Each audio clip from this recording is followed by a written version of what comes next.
Thank you very much. So the next one is the Linwood Village Streetscapes Enhancements, item number 23, supplementary agenda number 2. And again, I'll, because this has been to the Linwood Central Heathcote Community Board, I shall look towards Jake McClellan, seconded by Sarah Templeton. Any questions? Yanni? Yeah, sorry, I don't seem to have had a response to the questions I put in ahead of the council meeting. So I asked some questions around, Fens have wrote a submission that was raising concern with the street design and how they would be incorporated into, and so my question was around how they would be engaged in terms of detailed design. I also asked about the social impact and whether we could extend the Central City security guards that council's paying for to go to the inner city East Village. Yanni, I'm sorry that, you know, can we focus on the issue that's in front of the council? And, you know, sorry, have you read the submissions? I haven't seen your questions. The reality is that this was a late supplementary item that was added with less than a day's notice. I put the questions in the morning of the meeting. It went to the community board, and the community board has gone through it in detail. That's why it's here. There was new things that came, like the security guards, that only came between Yanni, the time. the security guards is not part of this paper. Can you please focus on the paper that is in front of us and just try and address the issues? Sorry, so have staff not got the questions? We haven't seen the questions, no. Cool. So in terms of Fens, I mean, that should be something someone can answer. Yeah, I can answer that. So we did hold a kind of meeting with Fens and discuss the proposals and the design, and they did raise some concerns around things like types of plants planted in intersections and their flammability, but in terms of the operation of fire trucks through Linwood Village, they were actually happy with how it would operate. When we had a direct conversation with them, they didn't have any overriding concerns over our designs. Sorry, it wasn't a pro forma submission. It made specific reference to access along Stanmore Road. Yeah, so when we spoke to them, the widths and they were very happy with what was being proposed and from that perspective. Okay. And then the other question I had was, if council wished to address the funding shortfall today, what's the best resolution to do so? No idea. I think it's an annual plan issue, isn't it? And that's the mechanism for bringing additional funding, as far as I understand. So why do we have to wait till the annual plan, given that we've had other projects that have come back when they've got a shortfall for funding outside of that process? Request a report. I don't know. That's beyond us. Can the chief executive? Do you know what the shortfall is? Because how can staff answer the question at the moment? It's ridiculous. Yeah, they've got our understanding at the minute is that the shortfall will be about $1 million. Yeah. Just short of $1 million, based on the design we've done so far. I mean, we've got a report in a few days' time where there's additional money that's needed. We've had other reports come. Sorry, Oswald Junction Road. I've lost the thread of the issue. So which part of the resolution is a problem to you? So there's a funding shortfall for the project, which means that you know, it's concerned that it'll be delayed because we're not approving the funding. So if you contrast that to like Hallsville Junction Road, what we've had is staff have come back and said we need X amount of money. Perhaps you could help. Yeah. So staff have brought this report forward. We have we've looked at they have looked at the design and looked at opportunities for savings, but have determined that this is the best design to put forward. This was discussed in detail with the community board at the time. They're asking for permission to move forward to detailed design, because then in the current market we will have a better idea of exactly what the costs are, and we can come back to council at that point and sort it out. By that time it will be closer to the annual plan and we will be able to deal with it through the appropriate processes. Yeah. But we will not be going to construction until we know that we've got either enough money to do it or we've got a design that meets the current budget that we've got. But in the current environment that we've got, it's very volatile.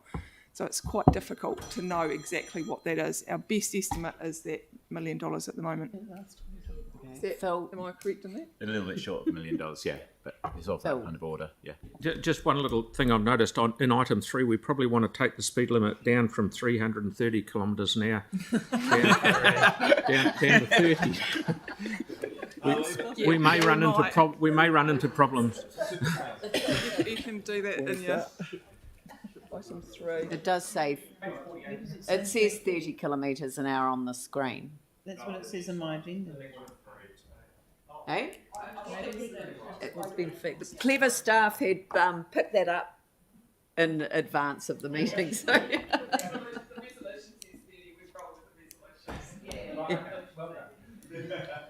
Good point though, 99. Chocolate fish. Yeah, chocolate fish for that man. All right, so that's the questions. Is there any debate? I'll just say a few words. I just wanted to thank my colleagues for agreeing to bring this forward as part of our first annual plan. This was a promise made to the Linwood community in 2012, and this vote today is us keeping true and delivering on that overdue promise. I know that during the detailed design, staff will work with stakeholders like FENZ to put forward a design that meets the needs of all users. The same is true of considerations when it comes to tree planting, which also come up in the consultation. Like so many projects Council is undertaking at the moment, this project is under cost pressure. However, I'm glad staff have not proposed to take from the project that only offers the basics to a community that has modest expectations. Thank you. Yanni? As the councillor said, this has been a project that's been going on for a wee while, and it was good to get the money on budget. But I am concerned, I don't understand why this community should be told they have to wait for sufficient budget to be found when other projects have come back to us and we've added the additional budget as part of the report to this council.